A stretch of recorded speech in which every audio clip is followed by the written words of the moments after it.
Students, so today हम लोग पढ़ेंगे हमारा 5th जो है चैप्टर धम्मक धम्मक आता हाथी। ये किसने लिखा है? प्रयाग शुक्ल ने। धम्मक धम्मक आता हाथी, प्रयाग शुक्ल ने ये चैप्टर लिखा है। तो प्रयाग शुक्ल कौन है? तो ये जो कविता है, प्रस्तुत कविता प्रसिद्ध रचनाकार श्री प्रयाग शुक्ल द्वारा रचित की गई है। किसने लिखी है ये? प्रयाग शुक्ल ने। आपका जन्म ईस्वी सन 1940 में कोलकाता में हुआ था। जो प्रयाग शुक्ल है उनके बारे में यहाँ पे लिखा गया है कि उनका जो जन्म है वो 1940 में कोलकाता में, जो कहाँ है अभी? वेस्ट बंगाल में, पश्चिम बंगाल में है कोलकाता। वहाँ पर ईस्वी सन 1940 में 1940 में उनका बर्थ हुआ, उनका जन्म हुआ। साहित्य की विविध विधाओं पर सशक्त रूप में लेखनी चलाई यानी कलम चलाई, लेखनी चलाई यानी कलम चलाई। इन्होंने अलग अलग साहित्य लिखे बच्चों के लिए, अपने लिए आपने बहुत उल्लेखनीय रचनाएं लिखी। इन्होंने बच्चों के लिए जैसे कॉमिक्स होती है या फिर पोएट्रीज होती है, पोएम्स होती है, कविताएं होती है, या उनकी कोई अलग अलग कहानियाँ होती है बच्चों के लायक, ऐसी चीज़ें इन्होंने लिखी हैं।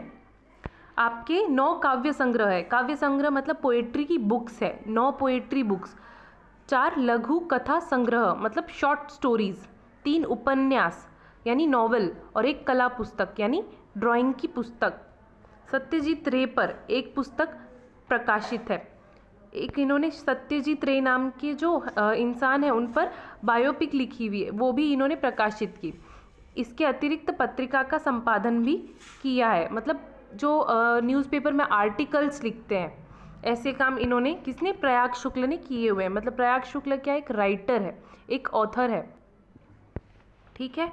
तो धम्मक धम्मक आता हाथी, इस कविता को हम लोग पढ़ते हैं। धम्मक धम्मक आता हाथी, धम्मक धम्मक जाता हाथी। अब धम्मक धम्मक मतलब तेजी से, जोशीले तरीके से। अपनी सूंड उठाता हाथी, अपनी सूंड गिराता हाथी, अपनी सूंड हिलाता हाथी, अपनी सूंड घुमाता हाथी। हाथी क्या क्या करता है? अपनी सूंड को उठाता है, गिराता है, हिलाता है, घुमाता है, ठीक है। धम्मक धम्मक आता हाथी, धम्मक धम्मक जाता हाथी। जब पानी में जाता हाथी, भर भर सूंड नहाता हाथी। क्या करता है जब वो पानी में जाता है? तो ये देखिए यहाँ पर एक ड्राइंग बनी हुई है छोटी सी। पानी में गया तो वो क्या कर रहा है? सूंड में पानी भर रहा है और क्या कर रहा है? फिर उससे नहा रहा है। जब पानी में जाता हाथी, भर भर सूंड नहाता हाथी। कितने केले खाता हाथी, यह तो नहीं बताता हाथी। हाथी क्या क्या नहीं बताता हमें? कि वो कितने केले खाता है। हाथी नहीं बताता कि वो कितने केले खाता है। धम्मक धम्मक आता हाथी, धम्मक धम्मक जाता हाथी। अब हम क्या देखेंगे? इस चैप्टर के जो कुछ क्वेश्चंस हैं वो देखेंगे। अभी हमने चैप्टर पढ़ा धम्मक धम्मक आता हाथी। ये जो पोयम है ये हमने पढ़ी है, ठीक है। ये किसने लिखी है? प्रयाग शुक्ल ने। तो इसमें हमने कुछ नए शब्द देखे हैं, जैसे कि धम्मक धम्मक। धम्मक मतलब जोश या फिर तेजी से, हम बोलते हैं ना, बड़ी पावरफुल तरीके से, बड़े जोश से, बड़ी तेजी से, तो उसे क्या कहते हैं? धम्मक। पानी, पानी के लिए और क्या अल्टरनेटिव वर्ड्स हैं? जल, नीर, सलील। ये शब्द किस चीज के लिए है? पानी के लिए। अब गज, गज यानी हाथी, गजराज भी बोलते हैं, ठीक है। तो ये क्या होते हैं? हाथी। गज मतलब हाथी, पानी मीन्स जल, नीर या फिर सलील, और धमक मतलब जोश या तेजी से। अब हमें क्या देखना है? कुछ वर्ड्स है, पढ़िए और समझिए। पहला वर्ड है उठाना। उठाना वर्ड का एक अपोजिट वर्ड हमें यहाँ पे दिया हुआ है गिरना, गिराना, ठीक है। उठाना और गिराना ये क्या है? एक दूसरे के एकदम अपोजिट वर्ड्स है। उठाना और गिराना एक दूसरे के अपोजिट वर्ड्स है। इसके अलावा आना, आना का अपोजिट वर्ड जाना। छोटा, बड़ा, ऊंचा, नीचा, पकड़ना और छोड़ना। उठाना का अपोजिट वर्ड होगा गिराना, आना का अपोजिट वर्ड होगा जाना। अपोजिट वर्ड मतलब विलोम शब्द या फिर विरुद्धार्थी शब्द। छोटा, बड़ा, ऊंचा, नीचा, पकड़ना, छोड़ना, तो ये सभी क्या हो गए? अपोजिट वर्ड हो गए, ठीक है। अब इसी में आगे एक और चीज है, क्वेश्चन नंबर 3 जो है आपकी एनसीईआरटी बुक का, सॉरी जीएसईबी बुक का, उसमें जो ब पार्ट है वो क्या? ऊपर दिए गए विलोम शब्दों पर आधारित वाक्य बनाइए। जैसे कि पहला शब्द हमने किया था उठाना और गिराना, जो पहली रेंज है वो उठाना और गिराना, एक दूसरे के क्या विलोम शब्द है, क्या एक दूसरे के विलोम शब्द है। तो जैसे कि पहला वर्ड है उठाना, इस वर्ड का उठाना का इस सेंटेंस में हमें यूज करना है, वाक्य में हमें क्या करना है, वाक्य में यूज करना है। सो गिरे हुए को उठाना चाहिए, तो हमने क्या है उठाना वर्ड का यूज किया। इसके अलावा नेक्स्ट वर्ड क्या, उठाना के बाद में गिराना, हमें किसी को गिराना नहीं चाहिए, हमें किसी को गिराना नहीं चाहिए, ठीक है,